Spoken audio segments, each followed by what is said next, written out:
Audio Jungle.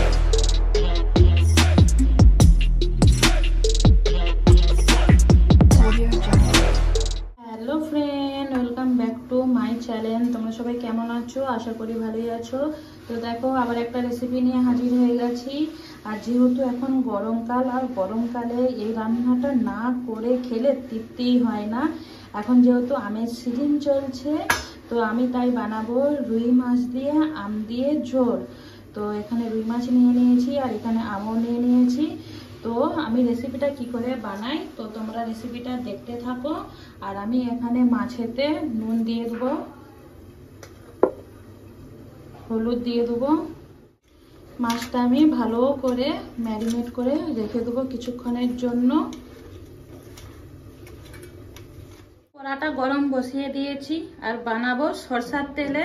আর এটা কিন্তু সরষার তেলে টেস্ট আর খেতে ভালো লাগে। তো সরষার তেলটা দিয়ে দিলাম। আমার এখানে তেলটা গরম হয়ে গেছে। এবারে এক এক করে মাছগুলো দিয়ে দেবো।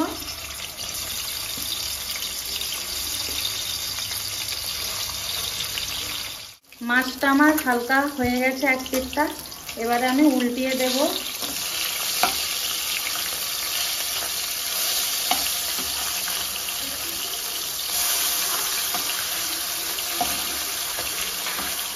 আমার কিন্তু মাছগুলো ভাজা হয়ে গেছে। এবারে মাছগুলো একটা প্লেটে তুলে নেব। প্লেটে এই যে দেখো বড়ি নিয়েছি, বড়িগুলো ভেজে ছোট ছোট বড়িগুলো, এগুলো তো ভাজা হয়ে গেছে। আর এগুলো যেহেতু গয়না বড়ি ভাজতে একটু টাইম লাগে। তো এগুলো উল্টি পাল্টিয়ে ভালো করে আগে ভেজে নেব। তো দেখো, এই যে এখানে যে তেলটা আছে, এই তেলটা দিয়েই বানাবো। আর তেল দেবো না, যেহেতু অনেকটাই আছে।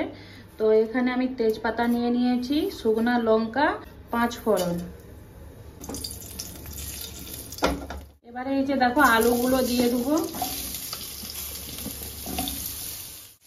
এবারে এটা একটু আমি নেড়ে নেব।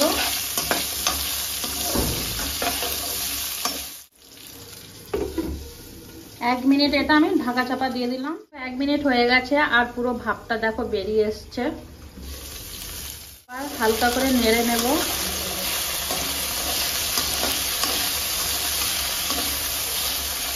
পরিমাণ মতো হলুদ দিয়ে দেবো, পরিমাণ মতো নুন। এটাকে আবার ভালো করে আমি মিক্স করে নেব। এখানে আমি সরষা আর পোস্ত এটা মিক্সিতেই আমি বেটেছিলাম, তো দিয়ে দেবো। গুঁড়া দিয়ে দেবো। এবারে নেড়ে নেব। আর এটা আমি খুব একটা বেশি নাড়বো না, নাহলে তিতা হয়ে যেতে পারে। এবারে মিক্সিতে জলটা বুলিয়ে এই জলটা দিয়ে দেবো।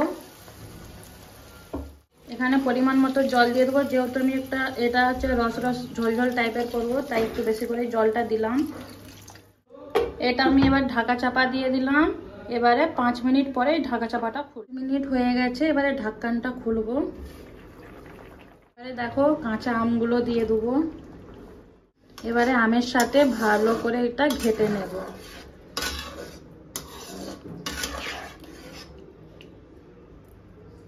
যে মাছগুলো আর বড়িগুলো ভেজে রেখেছিলাম, এগুলো উপর উপর দিয়ে দেবো। এগুলো দেখো সাইড সাইড করে দিচ্ছি, যাতে মাছের সাথে আর ঝোলের সাথে ডুবে যায়, আর টেস্টটাও যেন দ্বিগুণ বেড়ে যায়। তো দেখো 5 মিনিটের জন্য ঢাকা চাপা দিয়ে দেবো, যাতে আমটা নরম হয়ে যায়। 5 মিনিট হয়ে গেছে, চলো এটা খুলে দেখি হয়ে গেছে কিনা। তো দেখো এটা একটু নেড়ে নিচ্ছি। আলুটাও গলে গেছে, আর এই যে আমটাও গলে গেছে। তো আমার কমপ্লিট হয়ে গেছে রেসিপিটা। আমি এবারে একটা বলে ঢেলে নেব।